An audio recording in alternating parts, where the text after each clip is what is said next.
He is part of the ESPN NFL Draft Extravaganza. He will be a competitor of mine and a partner of mine. We're all partnered together in the NFL world to try and make the draft as big as possible. So that's the world of the NFL, competitors and partners together. We're all family. Is that right? I think so. Todd McShay here on the Rich Eisen Show. How are you, Todd? Good. I'm looking forward to getting down there. What's it like? Tell me. It's a little partly cloudy. Actually, you know what? I'm going to say partly sunny. Oh, positive. You know, half full. Because I'm standing. You are. I'm standing in studio. Yeah, and it's building. You could see, you could feel it in the town. The sound of it. Everyone I've talked to, it's going to be a little bit like Philly. It sounds like. Just crazy. Well, I mean, Broadway is going to be totally transformed, and if the weather's nice, it's going to be lit. It's going to be fantastic, and the fans here are all fired up. You can sense that they're fired up to have a major, big-time National Football League event like this, the off-season Super Bowl in a way. They're fired up. They're excited. So, and I'm excited to have you here on the phone line right now. What the hell's going on with Kyler Murray all of a sudden in the Arizona Cardinals? Is the only way to put it. What is happening? How did I know we were going there? I mean, because it's the linchpin, right, of the night and what's happening. Of course it is. It's one of the biggest stories in the history of the NFL draft, if you think about it. I mean, he'll be the first quarterback, he'll be the first player to ever be drafted in the first round of Major League Baseball and the NFL. We didn't even think he was going to be in this draft a few months ago. I talked to scouts in October when I was covering 2 Oklahoma games back-to-back. Talked to area scouts in the the southeast, southwest area, and they said they weren't even looking at him. I remember distinctly one of the texts saying, you know what, he's either going back to school or he's going to play Major League Baseball, so if he goes back to school to play football next year, I'll deal with him next year. I mean, so he's the biggest story of this year's draft, there's no question. Schematically, it makes a ton of sense that he would be the pick for Cliff Kingsbury. I mean, Cliff was the starting quarterback. Lincoln Riley was his backup at Texas Tech. They've been around the same system. They've morphed it into different things, and certainly Lincoln has taken it to a different area and has advanced it more, to be quite honest with you. But the verbiage is still somewhat the same. The background is the same, and he just makes a lot of sense for them. But you've got to be able to trade Rosen. And I also go back to this, too. When they hired him, I think it was January 8th, we didn't know if Kyler was going to be in this draft. Remember he was on your show, I think, the awkward interviews at the Super Bowl, not knowing definitively if he was going to play baseball or football. So when Arizona hired Cliff, they hired him with the mindset that Rosen was going to be the quarterback moving forward. And now all of a sudden it's this, almost immediate shift towards when we got to the Combine in late February. So it won't shock me if he's not the first overall pick, but I still think there's a better than 80% chance that Kyler Murray is the first overall pick. And we probably won't know what happens with Josh Rosen until they get on the clock, or maybe after.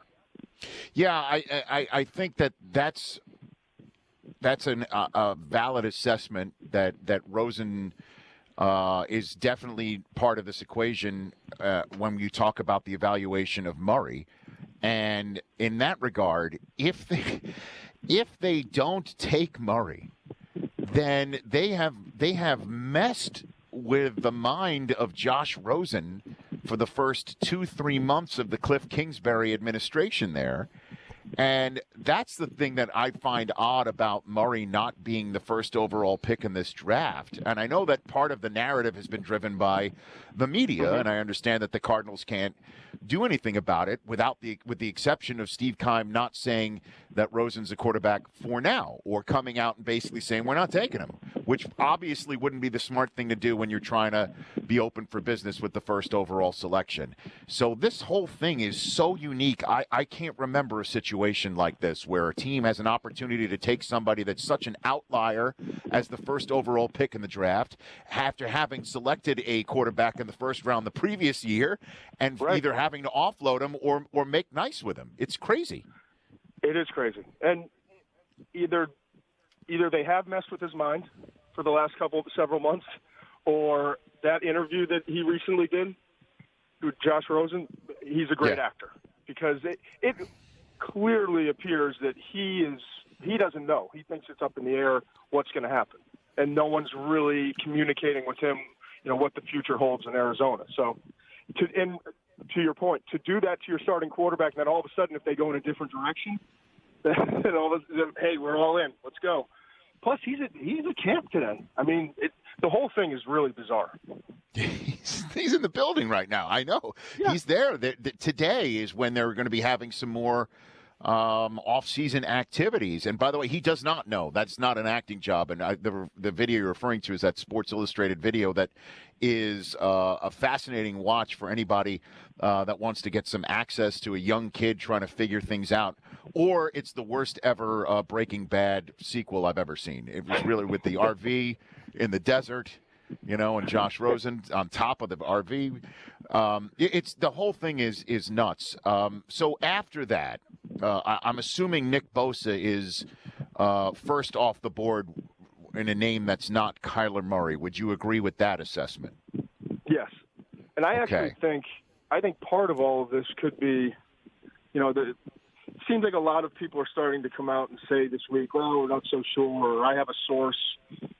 It could just be Arizona trying to get San Francisco to come up to number one to take Bosa, which I don't know will be an effective move. I hear you. So then again, potentially alienating Rosen or running the risk of not getting Murray. I guess you're right. I guess it's all this gambit. They'd still take Murray. You'd have to make an agreement basically that you're coming up to one to get Bosa. And we have offers for trades to move out. Is what you would be selling if you're Steve Keim, the general manager of Arizona. So, we have offers to move back if you guys want to come up and make sure you get Bosa and another team doesn't come up to get him. We've seen it before. And the interesting name that I keep hearing that is a fast riser or is the apple of so many people's eyes is Ed Oliver from Houston. I hear phrases like unicorn, freak, and then I also hear, well, he's not Aaron Donald. Where do you stand on him, and where do you think he might go? Well, there's one Aaron Donald in the world, and that's it. See, but he can be a better, more productive pass rusher than he was at Houston. And, people have been talking about it, and it's true. Using him at nose tackle didn't make a whole lot of sense. He's played at about 272 pounds. And when you're playing over the center, you've got the center to deal with and then a guard on both sides. Now if you move into the three technique, meaning lining up on the outside shoulder, you think of Donald and Warren Sapp and all the great three techniques, and just let him – he's got unique initial burst off the ball and some shock in his hands and power for a guy his size. Let him get upfield, stress the offensive lineman, and then work on his hands, and he'll become a better finisher. I think he's got a chance to be a great player in the NFL and maybe a more productive player in the NFL if used properly, and I think some teams are seeing that. Greg Williams, I know he's staying with the 3-4. It's a hybrid system. He's had three techniques with great quickness before, and I think for the Jets at 3 it would make some sense. I think at Oakland 4 could make some sense. Tampa Bay is a possibility. The Giants are a possibility. So I really don't see him getting out of the top 6 picks when it's all said and done. I mean, we've got Bosa. Obviously, Kyler Murray could go number 1.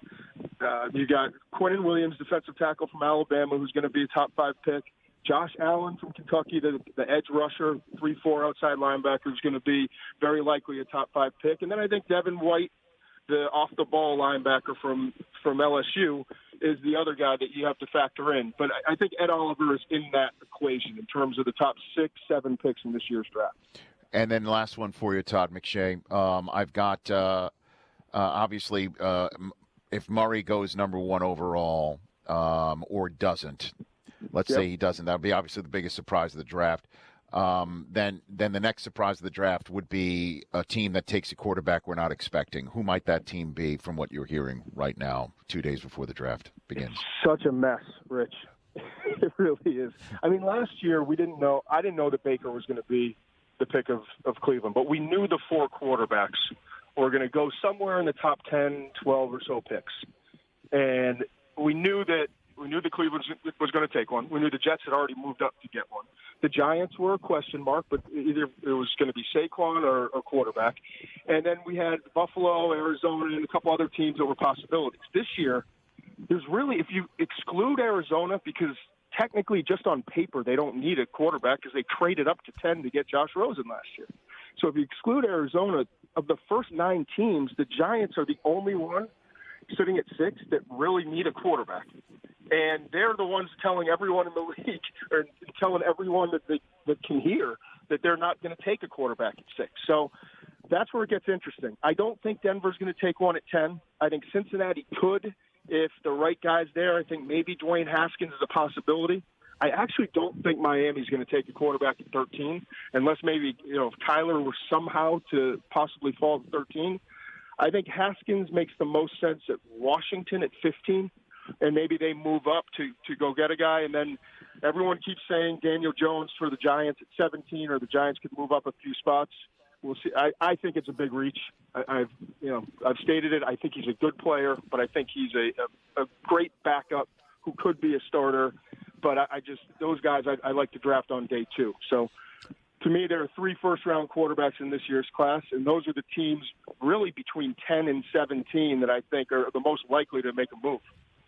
Ask McShay the poll question before we send him on and into his day, Chris Brockman. All right, Todd, what's the biggest surprise in recent NFL draft history? Biggest surprise. Mario Williams goes number 1 in 2006. Baker Mayfield goes number 1 last year. Mm-hmm. Tebow goes in the first round in 2010. Aaron Rodgers falls all the way down to 24 in 2005. Ooh, or that crazy Laramie Tunsil gas mask video from 2016. Oh, that's a tough one. Tebow blew my mind. I'll be honest. I didn't think there was a shot. Tebow, the last 3, I think, are all legitimate answers. But Tebow going in the first round absolutely stunned me. All it takes is one, man. That's all it takes is one. And McDaniels is reunited with the pick he chose before Tebow, Demaryius Thomas, right now. It's amazing how these things happen. I got Marquise Brown coming in studio. Tell me about him real quick before he walks in here. What do you think? The most functional speed I think I've ever evaluated a wide receiver. Come on. Functional, meaning like the quickness, speed, being able to get in and out of breaks. I know he didn't run a 40-yard dash. I know he's 166 pounds. I know he's coming off the Liz Frank injury.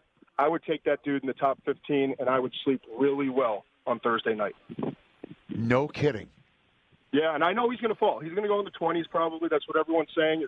That's fine. I'm just saying when we look back on it, people are going to, especially in today's league, getting in space, explosiveness, playmakers, people are going to look back and say, what were we thinking? We way overreacted to a foot injury and to 166 pounds. This dude can play.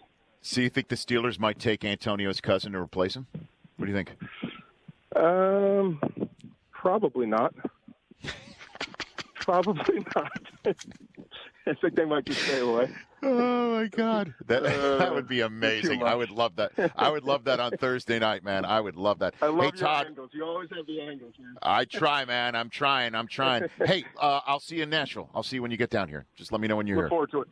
All right, brother. Thanks. That's you bet. That's Todd McShay of ESPN. McShay13 is his Twitter handle. For more of the Rich Eisen Show, tune to Audience Channel 239 on DirecTV for free on BR Live or download the Rich Eisen Show app.